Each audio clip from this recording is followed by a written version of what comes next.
So now we turn to this idea of, guarding one's privates within marriage.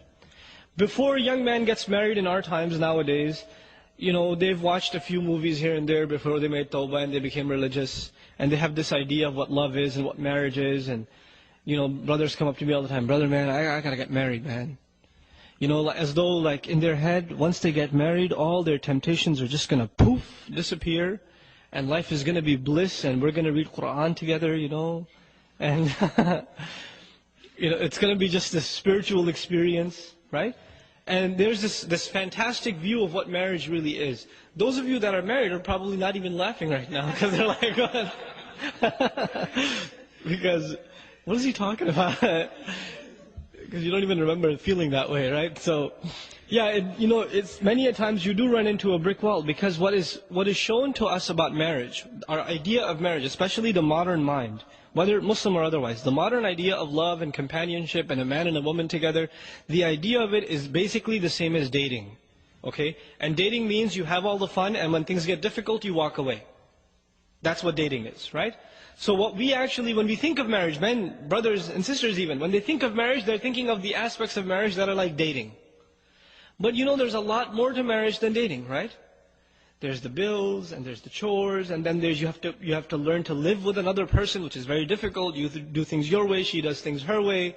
And now there's a towel hanging the wrong way, or the toothbrush is in a different place, or, there's too little sugar in your coffee or something, or little things start adding up and in the beginning, I love her too much, I'm not going to say anything, I can handle this.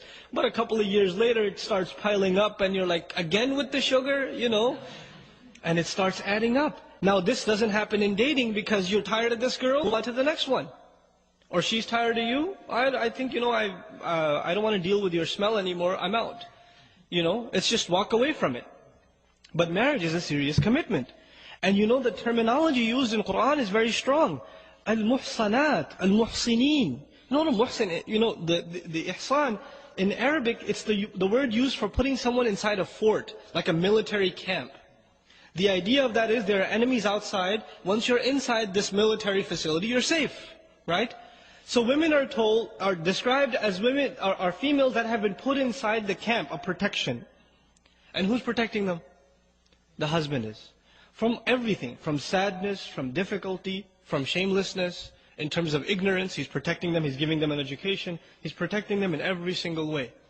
And the one who wants to get married, Allah describes him, muhsinin ghayra musafihin. There are people there are men who have the intention of bringing women into this fort, into their protection, to start families, not just to get their desires out. Ghayra musafihin. Musafih is someone who has hormones overtaking him, that's why he wants to get married, that's it. Right? So Allah changes our mindset about marriage. But if you marry for the right reasons, then you will have a healthy relationship with your wife. If you marry for the wrong reasons, and the wrong reasons are, I have hormonal problems, that's why I want to get married. And that's it. You know what? You're going to have a miserable marriage and you'll never be satisfied. And many of you learned this the hard way already. Because the intention was all messed up. The intention has to be to start a family, to please Allah subhanahu wa ta'ala, to increase the good in society.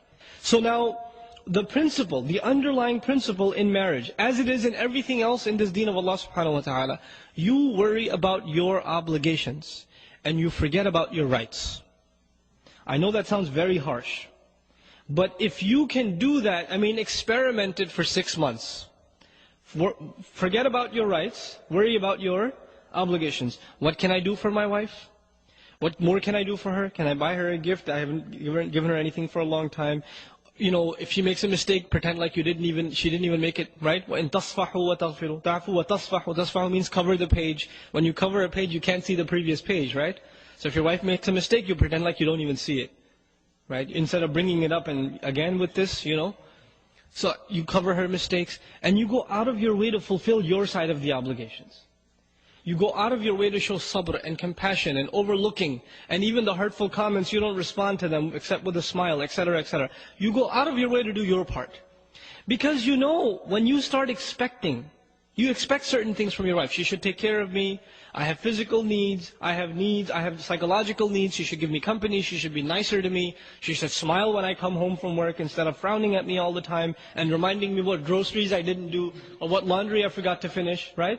She should be nicer to me. There's always these expectations in your head. And you know the believer, who does he expect from? The believer expects from his Lord, right? Because everyone besides Allah subhanahu wa ta'ala will disappoint your expectations. ضَعُفَ الطَّالِبْ وَالْمَطْلُوبِ is a universal principle Allah Azza wa Jalla revealed. The one who seeks, the one who demands is weak, has been weakened. And whatever he seeks has also been weakened, inherently weak. So long as you place any hopes in creation, you are necessarily going to be disappointed. You put hopes in your boss, he's going to give you a promotion, it's not going to happen. You know? You put hopes in a friend, he's going to come through, he gave you an appointment time, he's going to pick you up, he's going to be late. He's not going to be able to make it. You put hopes in creation, you put hopes in things, they will disappoint you. Allah Azza wa Jal wants us to learn to place hopes only in Him. And then when this attitude is developed, then what happens is, if your wife gives you a little, you're very grateful because you weren't expecting anything. A lot of times what happens is, we read a couple of Islamic books, maybe a couple of hadith about the rights of a husband and the rights of a wife, and the crazy thing that happens is, husbands are reading about what husbands deserve, and wives are reading about what wives deserve. As opposed to the opposite. Husbands are supposed to be reading about what? What the wives deserve. But everybody's obsessed with themselves. They're selfish. Even when they come to Islam, they learn and they study that which serves them. So for example, parents, they may not know any Qur'an, but they know وَبِالْوَالِدَيْنِ إِحْسَانًا. They know that one. They don't even know where it is in the Qur'an, but they know this by heart. Right? Why do they know this by heart? Because it serves them. Right? The men, they may not know much about Qur'an, but as soon as the wife says a word, الرِّجَالْ قَوَّمُونَ عَلَى النِّسَاءِ, because it's self-serving. Now you're not a servant of Allah subhanahu wa ta'ala, you're using Allah's deen to serve yourself, right? So one has to understand, our deen first and foremost is a responsibility to fulfill our obligations. So we study and we learn how do we excel with our wives? How does the wife excel with the husband? You know, I gave a khutbah some time ago about the rights of the wife and the husband. And you know, I made 2 handouts. One was advice for wives, one was advice for husbands. And I said it over and over in the khutbah.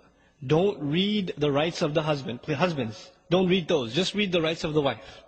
I made a handout for you, don't read the wife's handout. Read your handout. 20 brothers come up to me after the khutbah. Brother, that handout for the wives, can you give me a copy? It's like, no, I can't give you a copy. Because you're going to go home and say, see this? Point number 4 right here? You've been missing out on this for 6 months. You know?